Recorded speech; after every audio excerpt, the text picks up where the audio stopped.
মানুষের নীচতা আর নিষ্ঠুরতা আমার কেমন অবাক করে দিয়েছে। তুমি শুনলে আশ্চর্য হয়ে যাবে যে রঞ্জনা তোমার আমার সম্পর্কটাকে একটা নোংরা রূপ দিতে দ্বিধা করেনি। সে নিজে কি নোংরামো করছে জানো? এইমাত্র একটি জঘন্য লোকের কাছে দুটি ছবি দেখলাম, যাতে কি তুমি এখানে কেন? তুমি কি অন্য কাউকে আশা করেছিলে নাকি?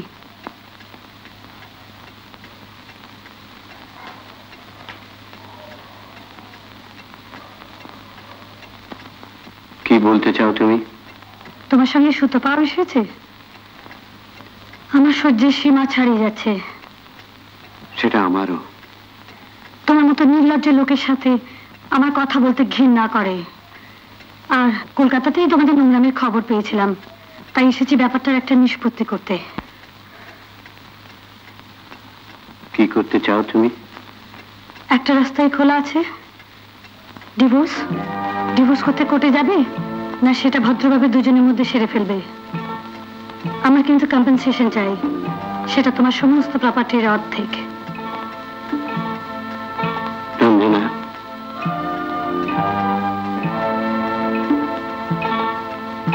একটা পয়সাও আমি তোমাকে দেব না।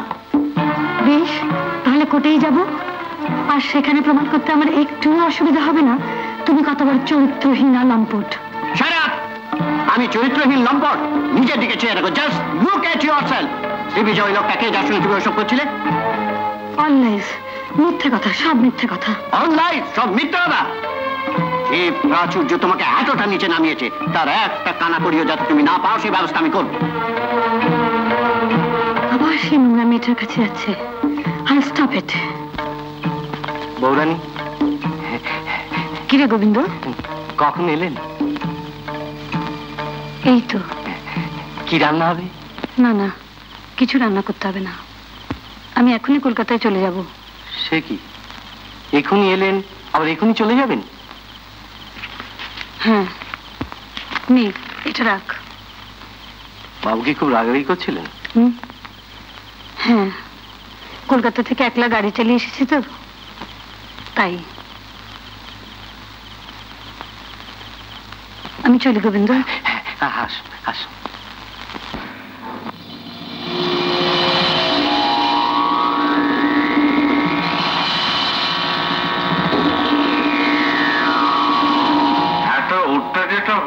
কেন?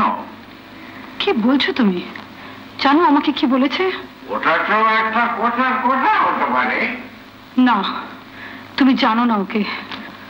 ও সব প্রপার্টি ওই ন্যাস্টি মেয়েটাকে দিয়ে দেবে বলেছে। আমাকে এক পয়সাও দেবে না বলেছে। তার মানে জানো? রঞ্জনা, আপসেট হইও না। কি বলছো তুমি? এতো আমি আপসেট হব না? আমি বুঝতে পারছি না তুমি কি ভাবছো।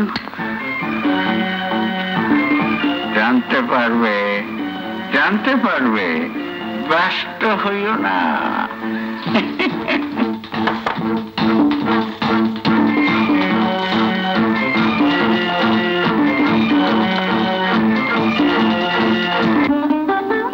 তুমি ভাবতে পারো সুতপা, ওর অনেক উচ্ছৃঙ্খলতা আমি দেখেছি। পার্টি থেকে টলতে টলতে ফিরেছে, তাও আমি মেনে নিয়েছি। এখন বড্ড বেড়ে গেছে। আপনি বড্ড উত্তেজিত হয়েছেন অসীমদা, একটু চুপ করে বসুন। ডার্টি স্কাউন্ডার, কয়েকটা ছবি দেখে আমাকে ব্ল্যাকমেল করার চেষ্টা করছে, অসহ্য। আপনি একটু শান্ত হন অসীমদা, প্লিজ। না, তুমি এখনই তৈরি হয়ে নাও, আমরা আজই রওনা হবো। কাল সকালে কোর্ট খুললেই ফার্স্ট আওয়ারে আমি তোমার নামে সব দান করে দেবো। আমার নামে? হ্যাঁ, দান করবো শিল্পতীর্থের নামে। তুমি হবে তার ট্রাস্টি। ও ভেবেছে আমার নামে ডিভোর্স সুট ফাইল করে ও আমার কাছে ক্ষতিপূরণ আদায় করে নিতে পারবে। সেই সুযোগ আমি ওকে দেবো না। কেস ফাইল করার আগেই আমার সব সম্পত্তি আমি ট্রান্সফার করে দেবো, দেখিও কি করতে পারি। না না, এ হয় না। আপনি কি বলছেন? আপনি বোধহয় বৌদিকে ভুল বুঝছেন অসীমদা। ভুল? এ তুমি কি বলছো সুধা? আমার ফ্যামিলি মর্যাদা। I am going to teach her a good lesson. কি হলো? কি হলো আসুন না, আপনার না প্রেশার আছে, আপনি শুনুন। প্লিজ একটু চুপ করুন। রঞ্জনা ভেবেছো যা ইচ্ছে তাই করতে পারে, আমাদের সবকিছু সহ্য করতে হবে। আসুন না, আসুন না, কি কষ্ট হচ্ছে? আপনি শুয়ে পড়ুন, আমি এক্ষুনি ডাক্তারের কাছে যাচ্ছি।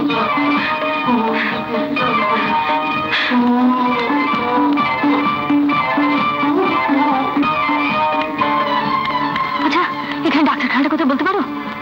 আগে বাস স্ট্যান্ডের ঠিক উল্টো দিকে। ও আচ্ছা।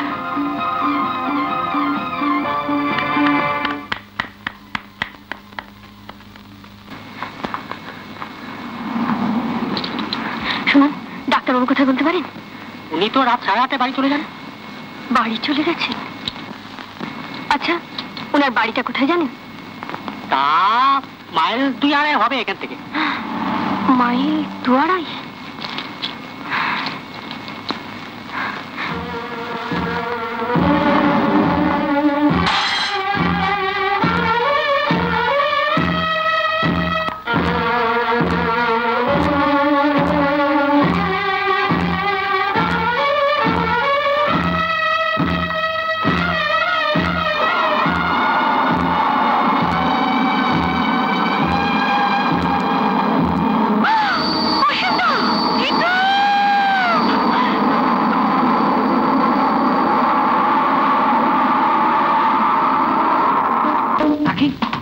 তৈরি হও, কি আশ্চর্য! তাড়াতাড়ি করো, তাড়াতাড়ি করো, I've got little time to spare. তাড়াতাড়ি করো, তাড়াতাড়ি করো।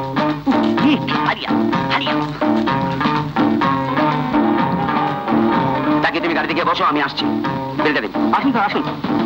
কিন্তু স্যার আপনি বলেছিলেন কাল সকালে ব্রেকফাস্ট খেয়ে। Oh I have change my decision, please. 1 minute sir.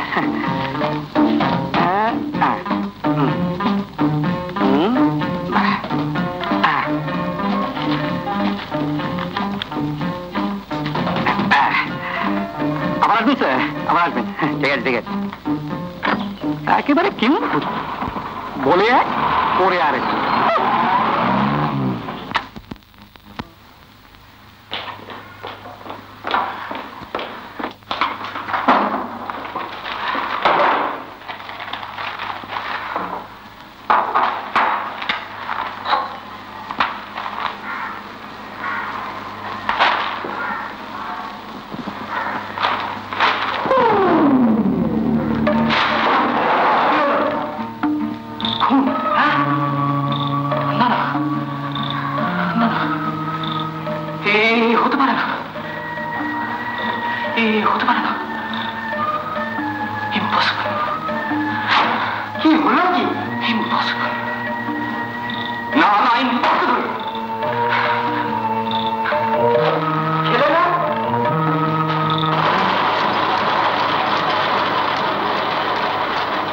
জেঠু, বৈদ্যনাথ 5 বছর বিরতি থেকে কোনো প্যানের শেখুনি। জেঠু, পরে সারমান দিয়ে আমার হাতে এখন সময় নেই। কি এমন তোমার কাজ যে বছর ধৈর্য পর্যন্ত নেই? দয়া করে আমার নামে একটা রিপোর্টারের কার্ড ইস্যু করতে পারো। What do you mean? I mean exactly what I say. আমার নামে একটা রিপোর্টারের কার্ড আর অনুপম বিশ্বাসের নামে একটা প্রেস ফটোগ্রাফারের কার্ড। না না, সব কথা না শুনি ফোনটা তাহলে চললাম। অবস্টিনেট বয়। আমি অবস্টিনেট বয়? না না, তুমি কি কোনো খোকা আছো তোমাকে বয় বলবো? যাবতীয় শোনো, সুনন্দন নামে একটা প্রেস কার্ড আর অনুপম বিশ্বাস নামে একটা প্রেস ফটোগ্রাফারের কার্ড। হ্যাঁ, আচ্ছা, ইমিডিয়েটলি করে দাও। এক্ষুনি করে দিচ্ছি। এখন বলো তো তোমার উদ্দেশ্যটা কি? তোমার লাকটাই খারাপ জেঠু। একটা মেয়েকে দেখে মনে হয়েছিল তোমার কথা রাখলেও রাখা যেতে পারে, কিন্তু মেয়েটা এখন খুনের দায়ে ফাঁসি কাটে ঝুলছে।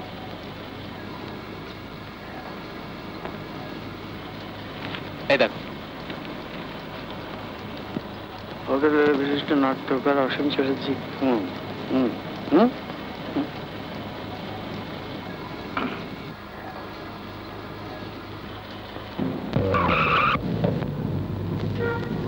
What hell?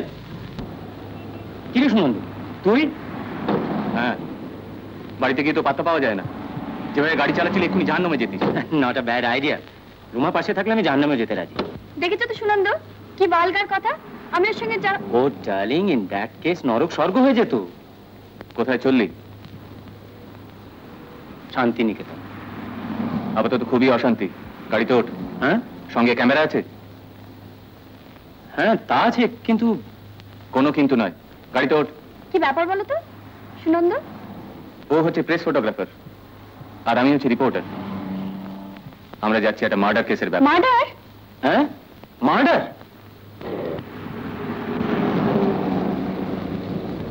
আচ্ছা সুনন্দ, তুই এ ব্যাপারে এত ইন্টারেস্টেড হচ্ছিস কেন? বললাম তো একটা কৌতূহল, জাস্ট কিউরিওসিটি। কোনো রোম্যান্স টোম্যান্স না তো? হতেও পারে। মেয়েটি বলছে ওর কিছু মনে নেই। ওটা ভাঙ মশাই, ভাঙ। জল জ্যান্ত একটা লোককে খুন করলো আর বলছে কিছু মনে নেই। না না, সুতপা দেবী যে খুন করেছেন সেটা তো এখনো প্রমাণ হয়নি।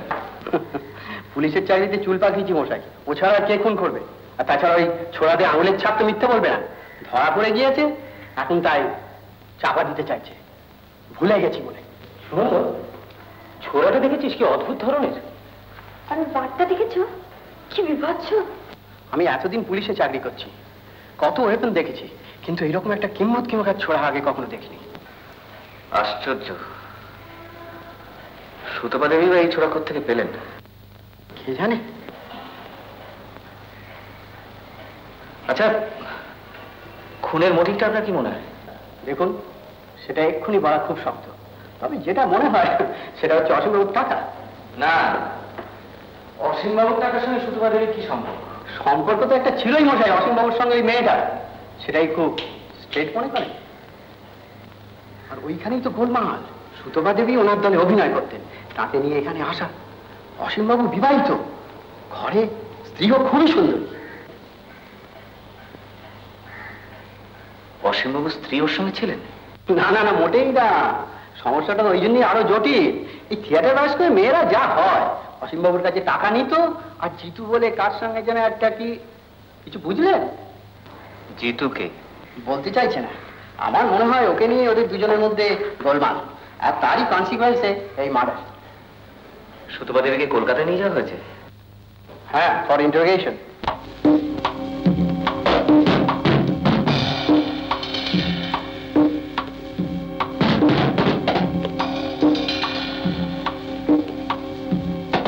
তাহলে আসল ঘটনাটা আপনি স্বীকার করবেন না? বিশ্বাস করুন, আমার কিচ্ছু মনে নেই, আমার কিচ্ছু মনে নেই। জিতু কে? জানি না, আমি জানি না, আমি চিনি না, আমি কাউকে চিনি না, নামে কাউকে চিনি না।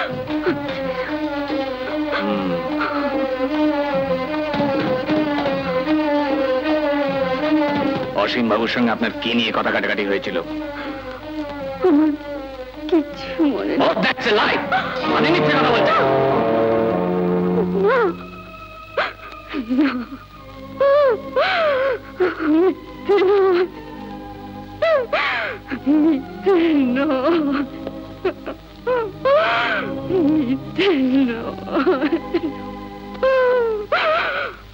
যোগেন বেয়ারের সঙ্গে সুতপা দেবীর কখন দেখা হয়েছিল বললেন? আগে 9:10। চোখের সামনে সে বিভৎস দৃশ্যটা যেন এখন আমি দেখতে পাচ্ছি। এই খাটের উপর অসীমবাবুর রক্তমাখা দেহটা রয়েছে, ওর সামনে সুতপা দেবী খোলা ছোড়া হাতে দাঁড়িয়ে। আমি আর সহ্য করতে পারছি না, আমি বাইরে আসবো।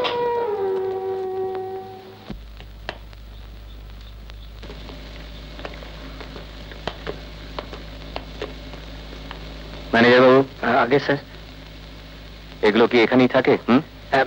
সিজনের সময় যখন ভিড় হয় তখন ওই এক্সট্রা বেড দিতে হয়, তাই এগুলো এখানেই পড়ে থাকে স্যার। আর কি আপনি স্যার বরঞ্চ দেখুন, আমি নিচে যাই। শুনুন, আগে যোগিন বেয়ারাকে একটু পাঠিয়ে দিন তো। দিচ্ছি স্যার।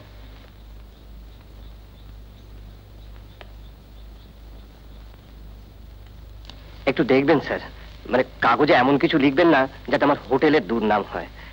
এরকম একটা ঘটনা এখানে ঘটে গেল স্যার, স্বপ্নেও ভাবতে পারিনি। আপনি নিশ্চিন্ত থাকুন, আপনার কোনো ক্ষতি হবে না। Thank you sir, thank you.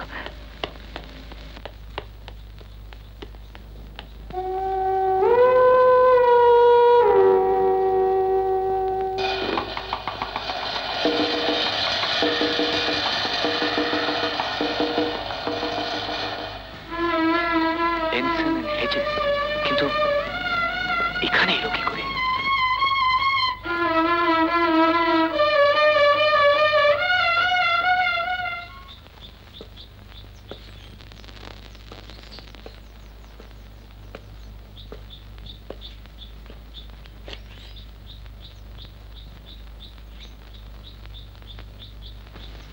তুমি যোগেন?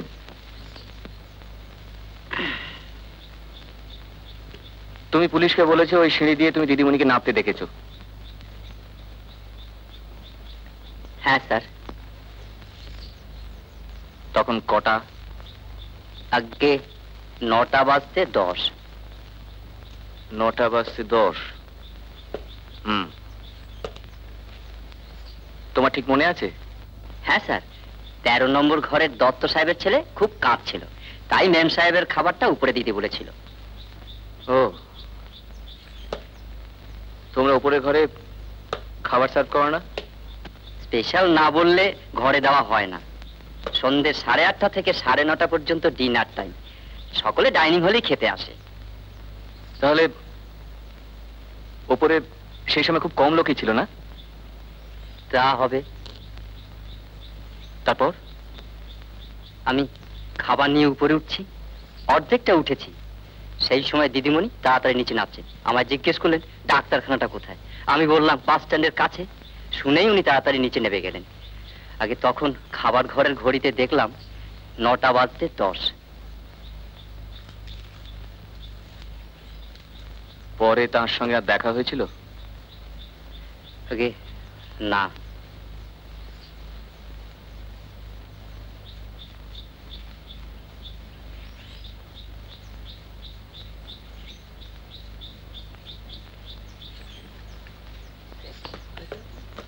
তাহলে আপনি বলছেন 8:30টার সময় ডাক্তারবাবু চলে যান? আগে হ্যাঁ, উনি 8:30টার মধ্যেই বাড়ি চলে যান, আবার সকালে এসে 8টা-9টা নাগাদ দোকান খোলেন। ও আচ্ছা আচ্ছা আচ্ছা, ঠিক আছে, ধন্যবাদ। কিরে, কি বললেন? আচ্ছা ধর, যোগেনের স্টেটমেন্ট মতো সুতপা ডাক্তারখানায় এসেছিল, আর উনি তো বললেন ডাক্তারবাবু 8:30টায় চলে যান। তাহলে সুতপা নিশ্চয়ই ডাক্তারখানা বন্ধ দেখে একসময় চলে যায়। সেটা সম্ভব। চিৎকার শুনে সকলে যখন উপরের ঘরে যায় তখন 9:15। তাহলে এই 20 মিনিটের মধ্যে অসীমবাবু যখন একা ছিলেন তখন কেউ... আচ্ছা, কথা হচ্ছে সুতপা ডাক্তারখানায় এলো কেন? সেটাও একটা প্রশ্ন। শু, তোমার কি মনে হয় হোটেলের বাইরে থেকে কেউ আসতে পারে? সেটা হতেও পারে, আবার নাও হতে পারে। কারণ খুনের সময় হোটেলে ওপরটা করে নির্জন ছিল। সেই সময় হোটেলে কারো পক্ষে আসা কিংবা চলে যাওয়া একেবারে অসম্ভব নয়। কিরে, ঠিক বলেছিস। আচ্ছা তুই একটা কাজ কর, তুমি হোটেলে চলে যাও, আমি অসীমবাবুর ওখান থেকে আসছি। ঠিক আছে, চলো। চল।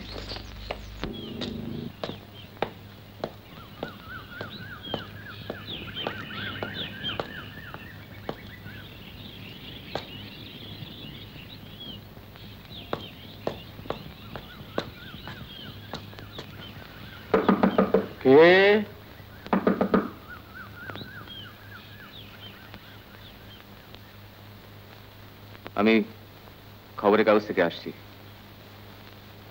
অসীমবাবুর ব্যাপারে একটু খোঁজ খবর নিতে আর কি। তুমি কি এ বাড়ির দেখাশুনো করি। ও আচ্ছা আচ্ছা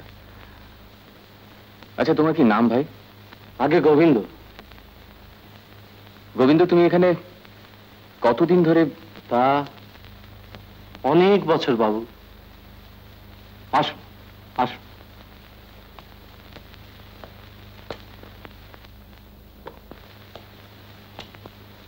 তোমার বাবু তোমায় খুব ভালোবাসতেন না গোবিন্দ? অমন মানুষ হয় না বাবু। যে দিদিমণিকে পুলিশে ধরে নিয়ে গেছে তাকে তুমি চিনতে? হ্যাঁ। সেই দিদিমণি তোমার বাবুকে খুন করেছে বলে মনে হয়? কি করে বলবো বাবু, সেই দিদিমণির মতন অমন লক্ষ্মী প্রীতি মেয়ে কি জানি বাবু। আচ্ছা, অসীম বাবু কি এ বাড়িতে প্রায় আসতেন? নেকার কাজ থাকলেই আসতেন। এবারেও তিনি লেখার কাজে এসেছিলেন? হ্যাঁ, কি যেন খুব মন দিয়ে লিখছিলেন। লেখাগুলো কোথায় গোবিন্দ? আগে ওনার লাইব্রেরি ঘরে আছে। মানুষটাই চলে গেল, লেখা দিয়ে কি হবে বাবু? আচ্ছা, ওই লেখাগুলো একবার আমি দেখতে পারি? আগে বৌরানী যদি জানতে পারেন। ও, তোমার বৌরানী বুঝি এখানেই আছেন? না, তিনি তো সেই রাত্রে।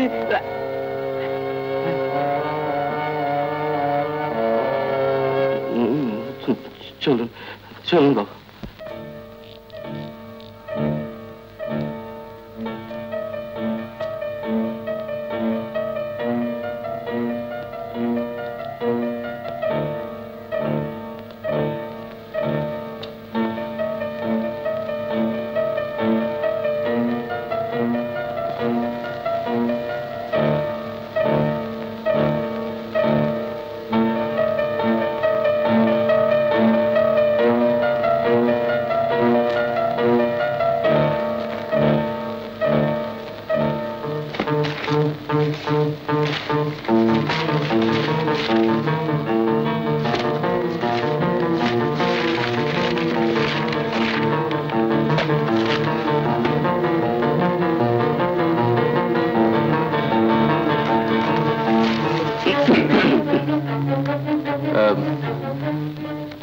গোবিন্দ, আমি একটু জল খাবো।